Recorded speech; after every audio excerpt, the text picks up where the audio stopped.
जय श्री राम दोस्तों। दोस्तों, हमारा भारत देश एक ये सोने की चिड़िया हुआ करता था, है ना? जहाँ पर संस्कृति फूलती थी। मतलब एक अद्भुत नज़ारा था उस समय। पर उसके बाद मुग़ल आए। पता नहीं अचानक कहाँ से आ गए, राक्षसी प्रवृत्ति। मुग़ल आए, फिर उसके बाद में ब्रिटिशर्स आए, फिर ऐसे बहुत से शासन करने वाले लोग आए। आज तक ब्रिटिशर और मुग़ल ने मिलकर more than 300 million people they killed in our country. And you know what the surprise for us that हमेशा हिंदू मरा है। आप इतिहास देख लो। और उसके बाद में ना इन लोगों का शासन तो चलता रहा। जैसे औरंगज़ेब भी आया, उसने भी बहुत से लोगों को मारा। 1658 टू 1707 ये औरंगज़ेब का 50 साल का समय चला। उसने बहुत से लोगों को मारा, बहुत से लोगों को कन्वर्ट किया, है ना? सिर्फ और सिर्फ हिंदू लोगों पर इन लोगों ने जुल्म किया। उसके बाद में एक अचानक से चलो ठीक है, ब्रिटिशर्स चले गए, सब कुछ हो गया, देश आज़ाद हो गया हमारा, है ना? पर आज़ादी मिलने के बाद भी हमारा देश आज़ाद नहीं है। क्यों नहीं है?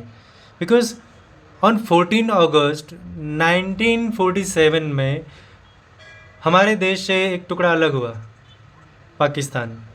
समझ रहे हैं? वो अलग हुआ। किसने किया?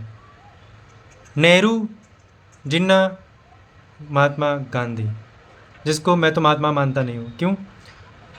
उनको बनना था महात्मा, इन दोनों को बनना था प्रधानमंत्री। इन लोगों ने गेम खेला, अखंड भारत का खंड खंड कर दिया। एक तरफ बांग्लादेश बनवा दिया, एक तरफ पाकिस्तान बना लिया आपने। ठीक है, चलो हमने तुम्हें धर्म के नाम पर, तुम्हारे मज़हब के नाम पर तुम्हें देश दे दिया, तुम्हें जगह दे दी, तो तुम फिर ये देश छोड़कर चले क्यों नहीं गए? चलो तुम नहीं गए, यहाँ पर रह रहे हो, पर तुम फिर भी इस देश के लोगों के प्रति या इस देश के प्रति तुम वफादार नहीं हो। ना ही तुम्हारा ये पाकिस्तान है ना? आप देख रहे हो, आज़ादी के बाद भी इन लोगों ने, आज़ादी के समय जब पार्टीशन हुआ तो उस समय जब लोग वहाँ से यहाँ, यहाँ से वहाँ जब लोग जा रहे थे, उस समय करीबन 10 लाख के पास लोग मार दिए इन लोगों ने। किसको मारा इन्होंने? हिंदुओं को मारा, सिखों को मारा। कांग्रेस सरकार ने जलियांवाला बाग, कितने सिखों को मार दिया। पार्लियामेंट पर हमारे 4 से 5 हज़ार साधुओं को मार दिया। इन लोगों की मानसिकता ही यही है। आप समझ नहीं पा रहे अभी भी। इतना लंबा समय हो गया, हमें इतनी हिस्ट्री हमारी है, पर हम कभी इस चीज़ समझ नहीं पाए। क्यों? क्योंकि तुम में एकता नहीं है। तुम सबसे बड़े मूर्ख बने बैठे हो।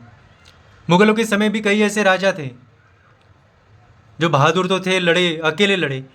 दूसरे राजाओं ने उनका कभी साथ नहीं दिया। क्यों नहीं दिया? क्योंकि सब उस समय भी डरते थे, कायर थे। इतिहास सच में अगर जानना है तो आप डीपली जाइए, आप देखिए। अगर उस समय सभी राजाओं ने एक दूसरे का साथ दिया होता तो इस देश की हालत हमें आज ये देखनी नहीं पड़ती। आज के समय में भी पाकिस्तान दे दनादन हम पर बरसाए जा रहे हो, जो भी ड्रोन बरसा रहे, जो भी कुछ कचरा बरसा रहे वो लोग, ठीक है? हमारी सेना भी लगी हुई है, सब कुछ लगे हुए। फिर भी कुछ ऐसे लोग हैं जो हमारे ही देश में रहकर ये पीस की बात करते हैं, शांति की बात करते हैं, अमन चमन की बात करते हैं।